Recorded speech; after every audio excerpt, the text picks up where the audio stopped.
A los llamados a ser escogidos, una vez más por acá, su sierva Yolaide. Sean todos bienvenidos a mi canal. Gracias por estar acá.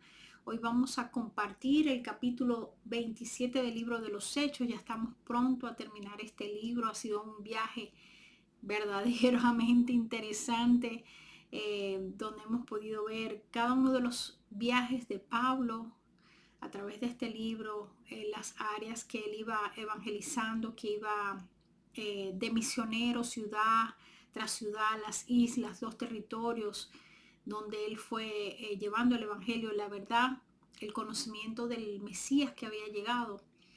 Vamos a ver en este último viaje de Pablo en su ida a Roma, cuáles son los sitios que visitó, y vamos a ver quiénes lo acompañaban en este viaje, quiénes probablemente estaban con él en este viaje. Y vamos a poder resaltar también cómo en el momento que él está visitando áreas o regiones, islas que no se habían visitado anteriormente en ninguno de sus 3 viajes anteriores, podemos darnos cuenta que después que se visitan estas islas, probablemente nace la carta a Tito.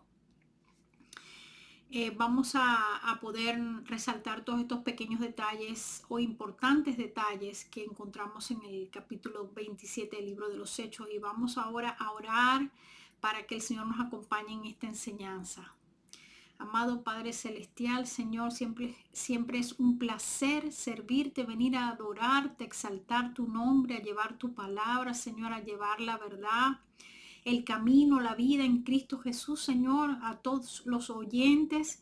Padre, que en este día podamos ver juntos, Señor, todos esos pequeños detalles, pero tan importantes en tu palabra, y que un entendimiento superior de tu palabra podamos recibir en este día. Ayúdanos, Padre Celestial, en el nombre de Jesús te lo pedimos, que tú, Espíritu Santo, pueda asistirnos en esta labor, y que nos des no solamente ayuda, sino el discernimiento para entender las cosas que anteriormente no habíamos podido entender. Todo te lo pedimos en el nombre de Jesús. Amén. Ahora vamos a comenzar a leer el capítulo 27, que dice así: en el nombre del Padre, el Hijo y el Espíritu Santo. Cuando se decidió que habíamos de navegar para Italia, entregaron a Pablo y a algunos otros presos a un centurión llamado Julio, de la compañía Augusta. Esto de Augusta quiere decir que era de la compañía que era enviada por el César, o que servía al César, que era el rey. En ese momento era Nerón, como lo habíamos compartido un par de capítulos anteriores. Y embarcándonos en una nave adramitena, adramitena, que iba a tocar los puertos de Asia, zarpamos estando con nosotros Aristarco, macedonio de Tesalónica. Este es uno de los compañeros de Pablo cuando ya él viene recogiendo las ofrendas. Lo vimos en el capítulo 20 del libro de los Hechos, lo menciona el capítulo 20 del libro de los Hechos, que era parte de los que estaban ya recogiendo estas ofrendas que iban a llevar a Jerusalén. Vemos como este hombre estaba preso con Pablo, era compañero de su cárcel, de prisiones, compañero de prisiones, como lo dice Pablo. Al otro día llegamos a Sidón y Julio. Y ahora vamos a buscar un momentico acá el mapa. Vamos a buscar el mapa. Pablo a Roma. Ok, fíjense que ellos zarpan desde Cesarea, como lo hemos estado viendo en los últimos 2 capítulos. De Cesarea va a Sidón, que está aquí en esta parte de acá del mapa. Seguimos leyendo. Vamos acá. Sidón y Julio.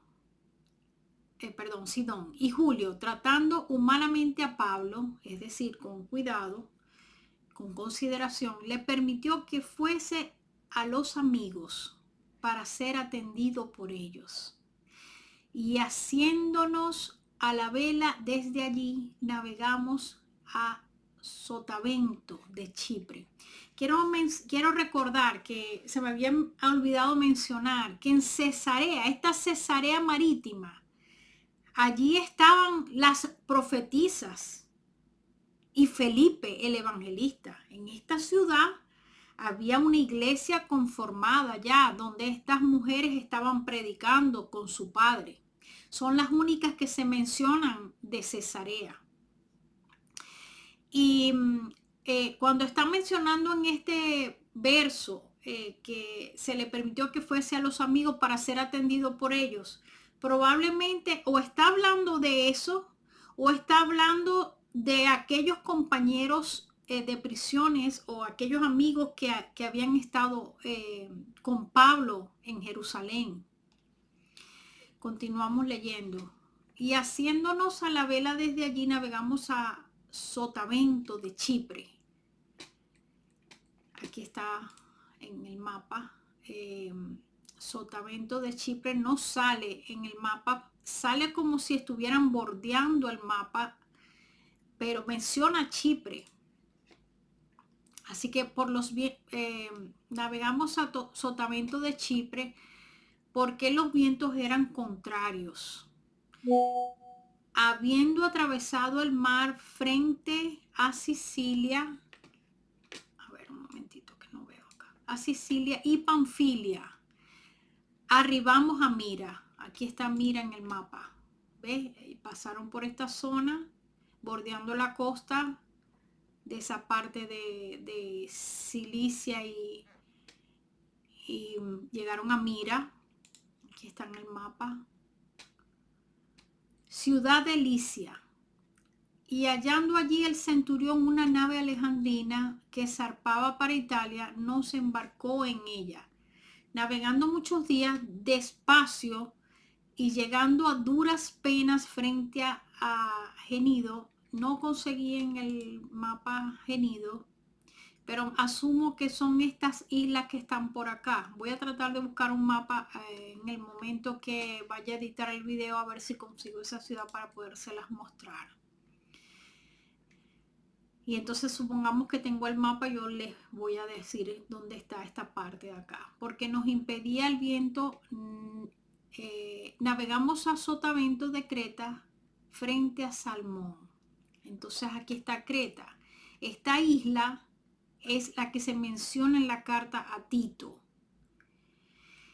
En los viajes anteriores de Pablo hasta este momento, esta isla no se había visitado por Pablo ni por ninguno de sus discípulos, porque los puertos que visitaban estaban alrededor de acá, de esta área de acá, esta área de Éfeso. Primero el primer viaje, les voy a pasar un repasito por acá. El primer viaje, aquí está el mapa, esta área solamente de acá era la que se estaba cubriendo. El segundo viaje va un poquito más lejos, bordeando por arriba la parte de Asia.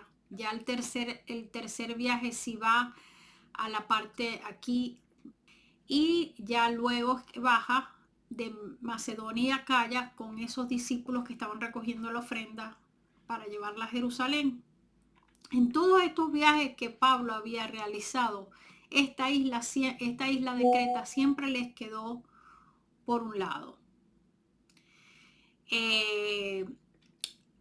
Asumo por la evidencia que está en las escrituras que luego que pasan unos días en esta isla, sabiendo que Tito estuvo acompañándolos a recoger las ofrendas.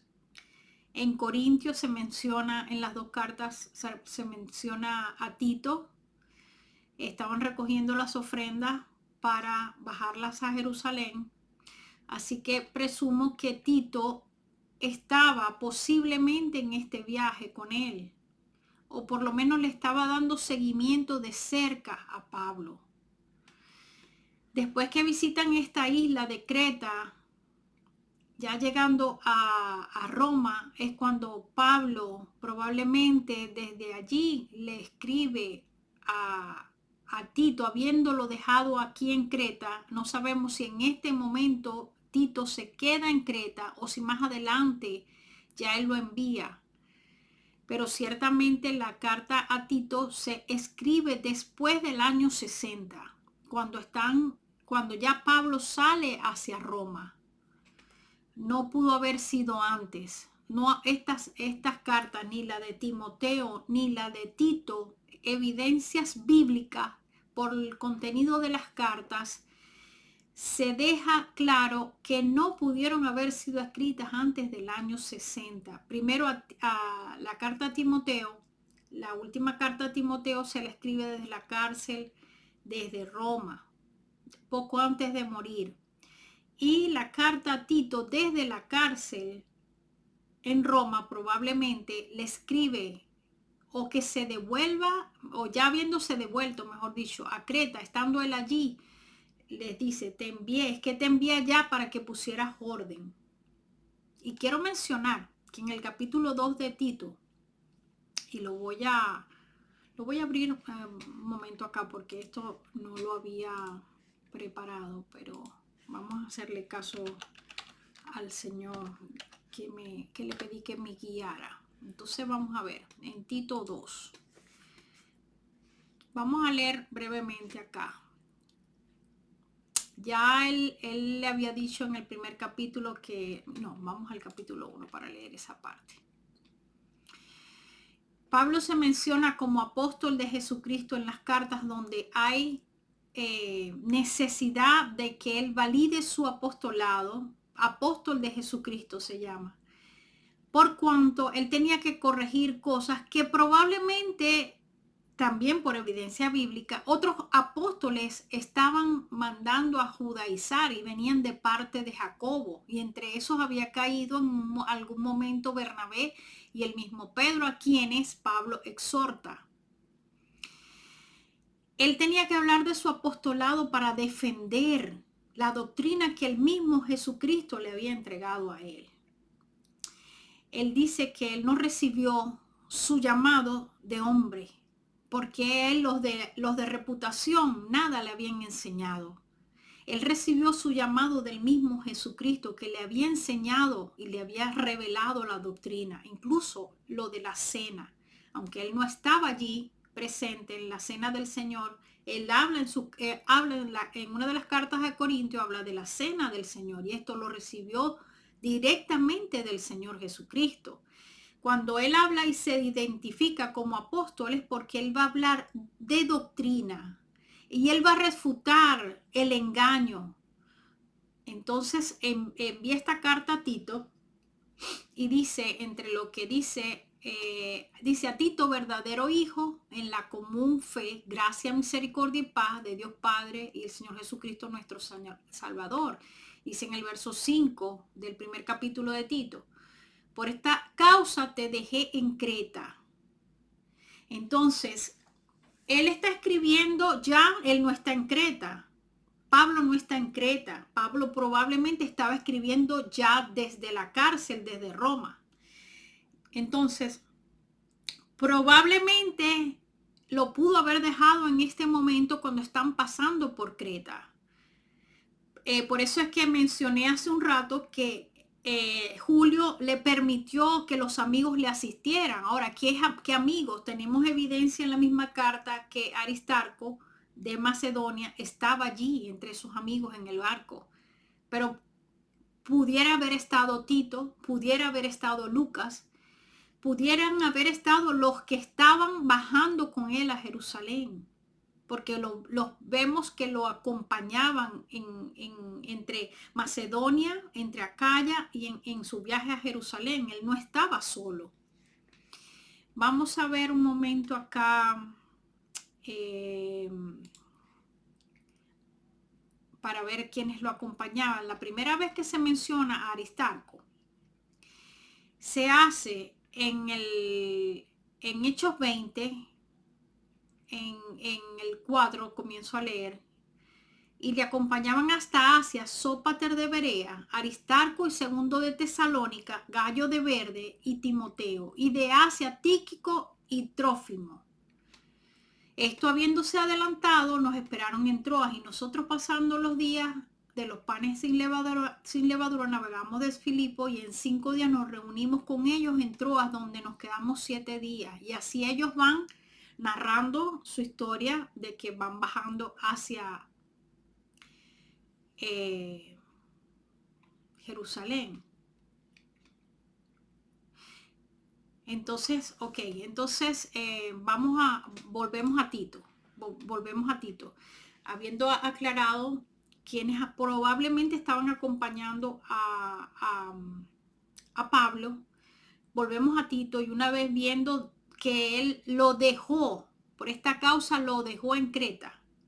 Probablemente pudo haber sido en este momento que lo deja en Creta, porque por primera vez en las escrituras se menciona esta isla y ninguno de los viajes estaba ni siquiera cerca de pasar, porque en el mapa se puede ver cerca, pero eran días de navegación.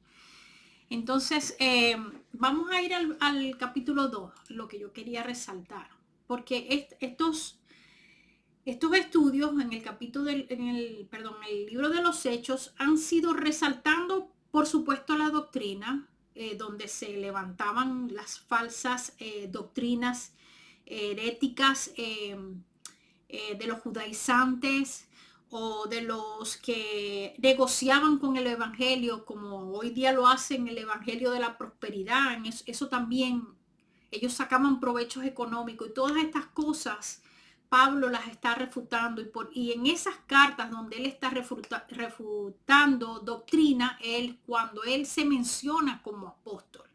Pablo no se menciona cuando en otras cartas como apóstol, donde no está peleando por doctrina. Se menciona como siervo, como hermano, como siervo de Jesucristo. Entonces, vamos a ver aquí. Pero tú, habla lo que está de acuerdo con la sana doctrina. Estoy leyendo en el capítulo 2 de Tito. Que los ancianos sean sobrios, serios, prudentes, sanos en la fe, en el amor, en la paciencia. ¿Qué está hablando aquí? De los ancianos, ¿verdad? Y dice, las ancianas, ¿verdad? Está hablando de ancianas. Las está tomando en cuenta como ancianas. Vamos, y discúlpenme, pero creo que tengo la necesidad de ir un poco más atrás. Vamos a leer desde acá. Por esta causa te dejé en Creta, para que corrigieses lo deficiente y establecieses ancianos en cada ciudad. A eso fue Tito, a eso lo dejó Pablo a Tito allí, a establecer ancianos en cada ciudad. Así como yo te mandé, el que fuere irreprensible, y es aquí donde dice marido de una sola mujer, y tenga hijos creyentes que no estén acusados de disolución ni de rebeldía. Porque es necesario que el obispo sea irreprensible, como administrador de Dios, no soberbio, no iracundo, no dado al vino, no pendenciero, no codicioso de ganancias deshonestas, sino hospedador, amante de lo bueno, sobrio, justo, santo, dueño de sí mismo, retenedor de la palabra, fiel tal como ha sido enseñada, es decir, no torciendo la escritura, para que también pueda exhortar con sana enseñanza y convencer a los que contradicen. Porque hay aún muchos contumaces, habladores de vanidades, y aquí donde Pablo empieza a refutar, y engañadores, mayormente los de la circuncisión. ¿Se están dando cuenta? Aquí habían judíos que estaban en contra de la doctrina del evangelio, de las buenas nuevas, de que el Mesías había llegado. Estaban predicando herejías, estaban predicando obras, estaban predicando seguir en la ley de Moisés, estaban predicando la circuncisión, por ejemplo. Ya Pablo viene luchando con todo esto. Entonces dice, a los cuales es preciso tapar la boca, que trastornan casas enteras enseñando por ganancia deshonesta lo que no conviene. Es decir, estaban haciendo negocios con la palabra de Dios. Uno de ellos, su propio profeta. Ya ahí había un profeta. Y fíjese cómo menciona su propio profeta. Cuán dañino es cuando un hombre se pone por encima de los demás, porque se envanece, se llena de orgullo, de altivez, quiere ponerle el pie a sus hermanos y empieza a enseñar doctrinas falsas y a sacar ganancia del ministerio que tiene. Su falso profeta. Aquí no está diciendo sus falsos ancianos, no, porque la iglesia del Señor se constituyó con ancianos, donde todos eran hermanos, donde estaban unánimes. Ahora, este profeta dice, mire lo que dice este profeta: los cretenses siempre mentirosos, malas bestias, glotones ociosos. Este testimonio es verdadero, por tanto, repréndelos duramente, para que sean sanos en la fe, no atendiendo a fábulas judaicas. Ya están viendo lo que está corrigiendo aquí Tito. Está corrigiendo fábulas judaicas, ni a mandamientos de hombres que se apartan de la verdad. Todas las cosas son puras para los puros, mas para los corrompidos e incrédulos nada les es puro. Aquí estamos hablando de que todas las cosas son buenas para nosotros, los que creemos en el Señor y han sido purificadas. Ahora, los que querían seguir viviendo en la ley, todas las cosas eran corrompidas y todo lo torcían. Profesan conocer a Dios.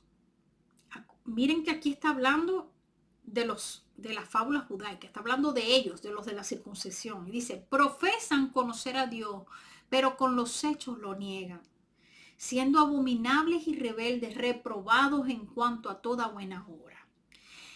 Y fíjense que aquí esta es una de las cosas que toman para decir que el obispo sea irreprensible como administrador de Dios, no soberbio, no iracundo, pero también dice que sea marido de una sola mujer, irreprensible marido de una sola mujer. Esta es una cosa que las personas que están en contra del ministerio de la mujer han tomado para decir que como se dice que sea marido de una sola mujer, está hablando del hombre. Y yo quiero volver a aclarar aquí, y algún estudioso del griego que me deje por mentirosa si yo estoy hablando algo que no es así. Las palabras hermanos, obispos, obispos que es administradores o aquellos que velan, administran, velan, cuidan, es esa función de pastor, que ya lo he mencionado antes, que es esa función de que te desvelas por esa persona, que oras, que lo estás pastoreando, porque hoy en día hay muchos predicadores, pero cuando se trata de consolar a la oveja, de alimentarla, de darle consejería, de ayudarle en su dolor, de ayudarle a salir de un sufrimiento, ellos no quieren pastorear. Ellos no quieren ser esos consoladores, esos que velan, esos que cuidan, esos que alimentan. Ellos solamente quieren predicar. Pero no quieren, cuando ya se trata de un problemita que la oveja tiene, no, mejor que vaya un psicólogo, porque ya yo de eso no me voy a encargar. Entonces, hay muchos que quieren títulos, pero no quieren la responsabilidad de pastorear. Y es por eso que el Señor una y otra vez ha hablado de que Él aborrece a aquellos que no fueron por la perniquebrada, por la coja, porque no vendaron a la coja, que no fueron por la oveja perdida. Y tanto que el Señor habla de eso en Ezequiel, por ejemplo, el profeta Ezequiel, o por ejemplo Malaquías, cuando él ya está regañando, exhortando, reprendiendo a los principales, a los líderes y a los sacerdotes, porque no estaban pastoreando a las ovejas como debía ser, que no estaban ejerciendo la función para la cual se les había dado ese ministerio, esa mayordomía. Entonces, vuelvo a lo de las palabras, lo que es anciano, que es presbíteros. Cuando leemos obispo, no tiene femenino, no tiene, es un sustantivo masculino. Es como decir, en una reunión, en una asamblea, que tú estás hablando, señores, por favor, compórtense. No estén dando mal ejemplo a los pequeños de la congregación. Tengo que decir yo señores y señoras. Tengo que decir hermanos y hermanas, compórtense. No, He demostrado en los capítulos anteriores que mayormente ellos se dirigían a la congregación, a la asamblea como varones, varones hermanos, pero estaban incluidas las mujeres. Entonces, decir que por el hecho de que aquí en este verso se está diciendo marido de una sola mujer, es para hablar solamente de obispos, es para hablar solamente de hombres, varones, sexo masculino, es ser bien deshonesto con lo que se está leyendo, porque no en el contexto cultural de la época, en la historia de lo que era la sociedad en esos momentos históricos, y era imposible que la mujer tuviera más de un hombre. La mujer no tenía permiso para ni siquiera repudiar a su esposo. Era el hombre el que se le había dado por la ley de Moisés, por la dureza del corazón de los hombres, se les había dado la el derecho, si se puede decir así, de repudiar a sus mujeres, sí y solo si había algo deshonesto en ellas. Y es en Jesucristo que nosotros encontramos esta revelación completa. ¿Cuál era la razón para que ellos la repudiaran?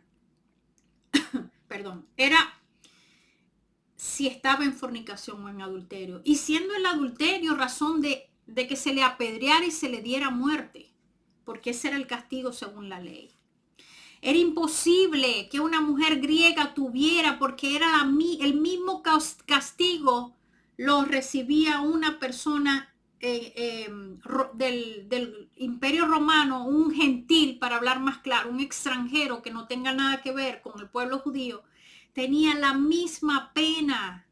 Las mujeres tenían pena capital si se les conseguía adulterio, sea gentil o sea judía. Ustedes pueden ir a la historia. Las cárceles en aquel momento histórico eran cárceles todo sexo, unisex. Es decir, estaban los hombres y las mujeres juntos en esa misma cárcel. No había separación de sexo. Cuando ellos iban a la arena, en esos lugares donde se les tiraba a las bestias, en esos estadios, en el Coliseo, por ejemplo, romano, estaban las mujeres y los hombres mezclados. Ahí no había separación de sexo. Por eso es que Pablo habla de que Junia, una apóstol reconocida entre los hermanos, porque ella también había sido enviada y era una persona que había resaltado entre los enviados. Es un nombre que ya les comprobé en uno de los estudios anteriores, que había sido cambiado para pretender que ese nombre era un nombre de varón, de hombre, de sexo masculino.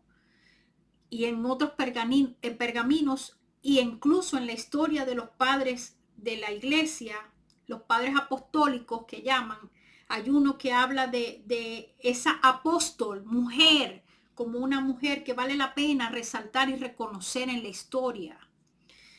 Entonces, no podemos pretender que esta carta a Tito diga que la mujer tiene que ser mujer de un solo hombre. No, a las mujeres se les corregía el vestuario, la manera exagerada y pomposa de vestirse con mucho oro y peinados.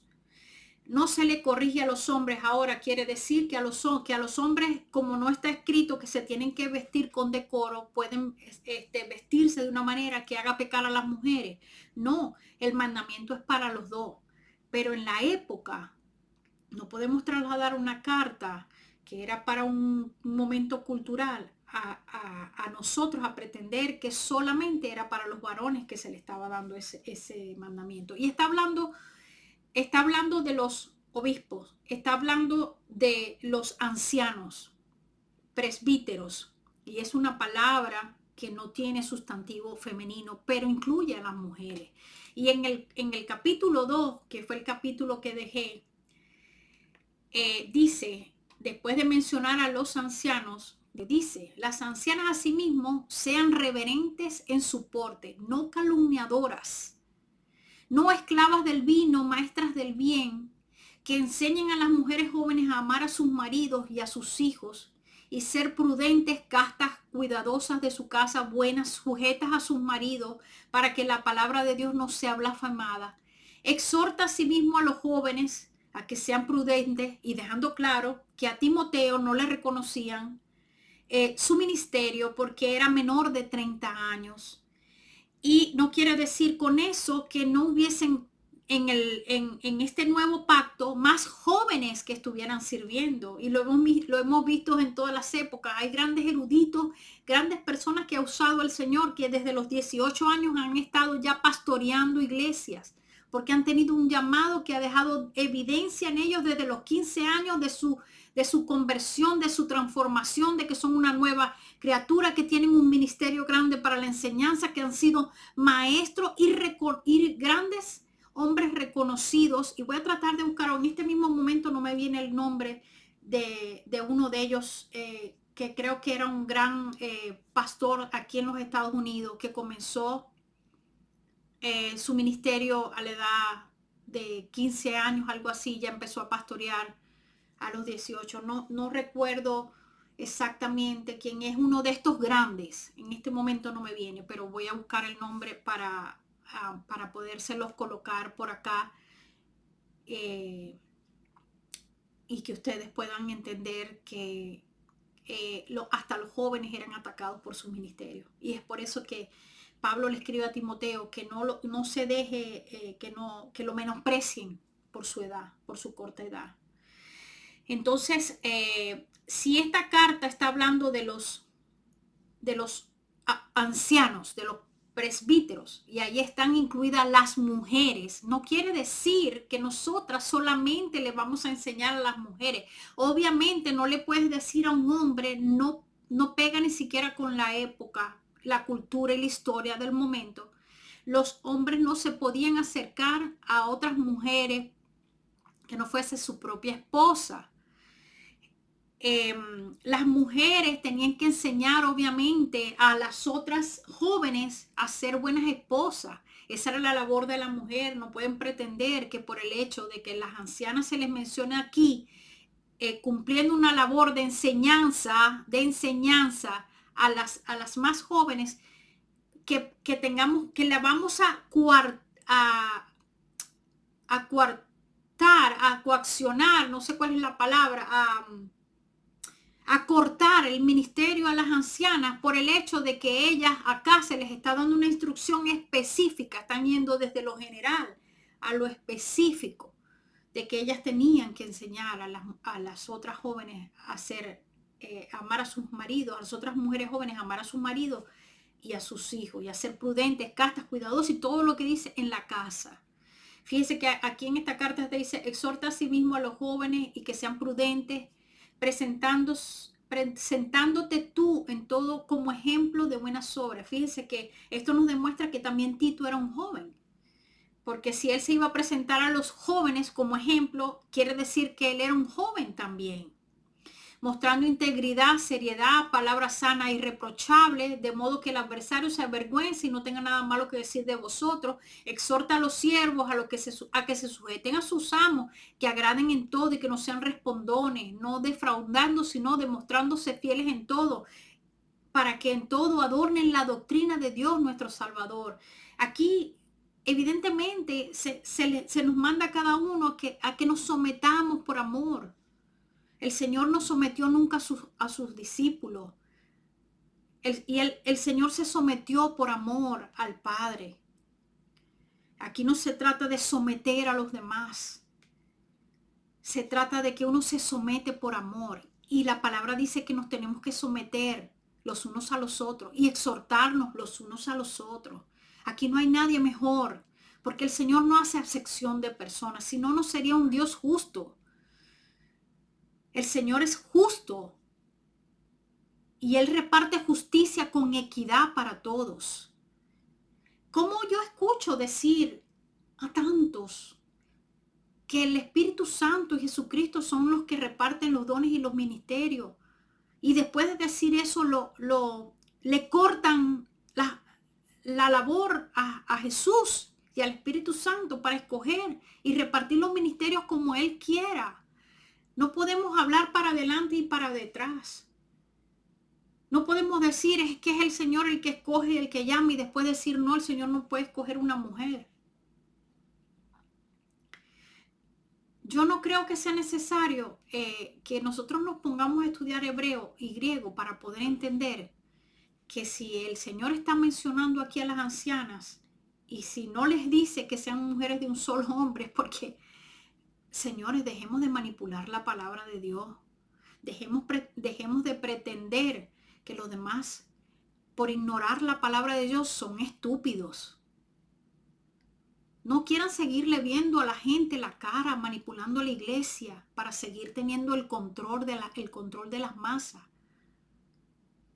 Hay tantos manipulando la palabra de Dios para seguir sacando el diezmo, cuando el diezmo no es para este nuevo pacto. Nosotros no podemos pretender arrastrar las cosas del viejo pacto que nos convienen para hacer provecho de ellas. En el Nuevo Testamento solo se habla de una ofrenda por amor.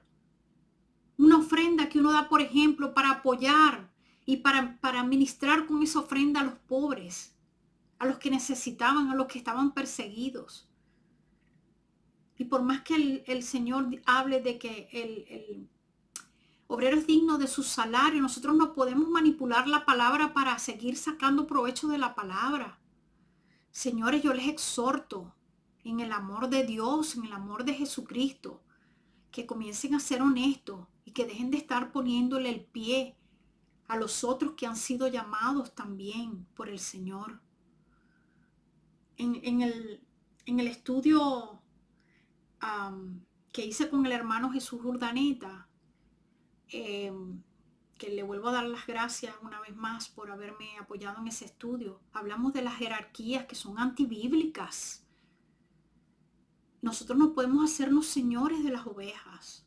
Hay mucha gente que ha salido y que ha dejado hasta de creer, apostatado, porque no ha tenido la fortaleza o porque eran muy nuevecitos en la fe y no han tenido la fortaleza de mantenerse mirando la cruz. Pude compartir en ese capítulo donde el Señor habla, hay un ay de juicio. Cuando tú quieres impedir el ministerio de otros, porque no te siguen, como este discípulo que se le acercó al Señor y le dijo, Señor, es que vimos que otro estaba sacando demonios en tu nombre, pero se lo impedimos. Señores, ya basta. Ya basta de creer que se les siga a ustedes y no a Cristo. Nosotros tenemos que decirle a la gente que siga a Jesucristo y no que nos siga a nosotros. ¿Quién es Pablo? ¿Y quién es Cefas? ¿Y quién es Apolos? Sino servidores de aquel que los llamó al ministerio. Nosotros somos todos servidores del Señor. Aquí no hay señores. No existen señores en la iglesia. Los señores se autonombraron señores. Y tenemos que cortar ya eso en la iglesia. Y yo los exhorto a que ya dejen de ponerle el pie a las otras personas que quieren servir. Personas que han tenido años en el evangelio y que todavía quieren seguir probando hasta cuándo para dejarlos servir en una iglesia. Yo venía hoy a hablar de Hechos 27 y mire por dónde me llevó. Yo no me imaginé jamás que hasta aquí iba a hacer este estudio, porque yo no he calculado el tiempo. Yo creo que ya hemos pasado bastante grabando.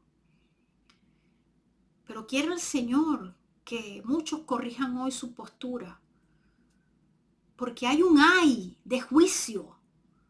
El Señor le dice, no se lo impidáis, porque no hay uno que haga cosas en mi nombre y que después esté en contra de nosotros. Porque el que está con nosotros, por nosotros es. ¡Ay de aquellos que son piedra de tropiezo para uno de estos pequeños! Mejor sería que se atasen una soga al cuello y se lanzasen en las profundidades del mar. Yo te invito a que vayas y veas, como yo no estoy hablando algo fuera de la palabra. Te voy a dejar por acá los versos donde habla de esto, donde esos discípulos que querían ser señores, porque ellos querían ser mayor. ¿Quién es el mayor? Ellos querían ser mayor que los otros. Déjame a mí a la derecha y al otro a la izquierda, en tu reino. Yo quiero ser más que Pedro, yo quiero ser más que... Ellos tenían problemas. Por eso es que el Señor los tenía de cerquita, porque si los medio los soltaba y hacían desastre.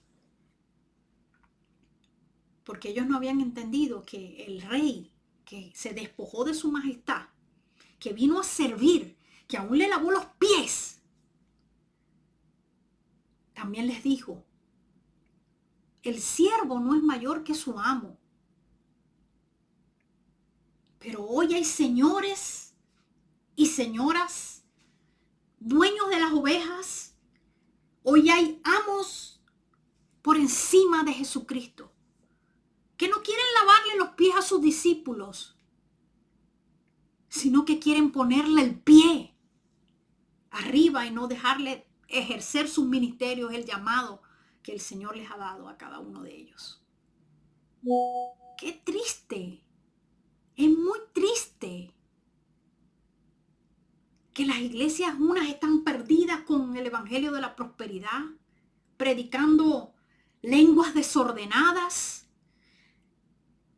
predicando que declaremos porque nosotros tenemos el poder y ni siquiera tenemos que pedirle permiso al Señor Jesucristo para que con humildad vengamos a Él y decirle, Señor, si te place, si es tu voluntad, que sane este. No, yo declaro porque yo tengo el poder y el Señor se tiene que someter a mí.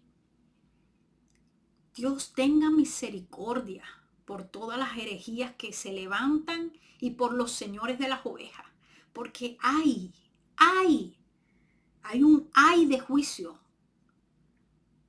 que es más suavecito que ponerse una piedra en el cuello y tirarse a las profundidades del mar.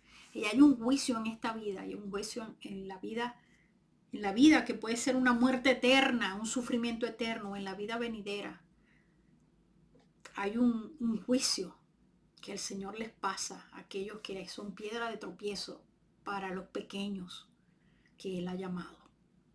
Yo creo que hasta aquí va esta enseñanza en el día de hoy. Dios les bendiga. Les voy a dejar por acá, a aquellos que por primera vez están en mi canal, les voy a dejar por acá el link para todo el estudio del libro de los Hechos, donde demuestro el ministerio de la mujer.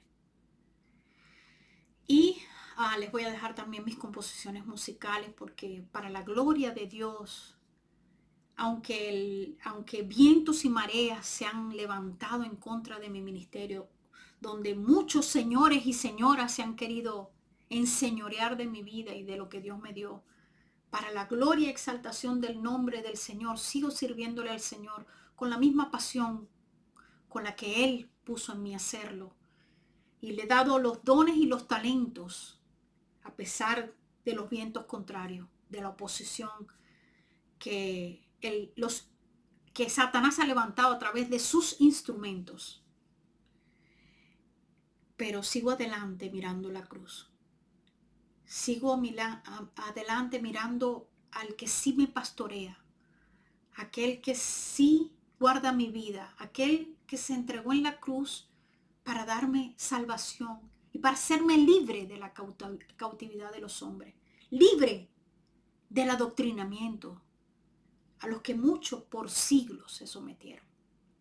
Y aquí estoy yo, Señor, úsame, como decía Isaías, envíame a mí, Señor, úsame a mí. Yo voy a ser obediente, a seguir el llamado que tú me diste, a pesar de que los hombres me lo han querido quitar. Para la gloria de Dios ya están mis adoraciones, las alabanzas que he escrito para mi Señor Todopoderoso sonando y seguirán sonando para su gloria y exaltación. Dios les bendiga. Gracias por estar por acá.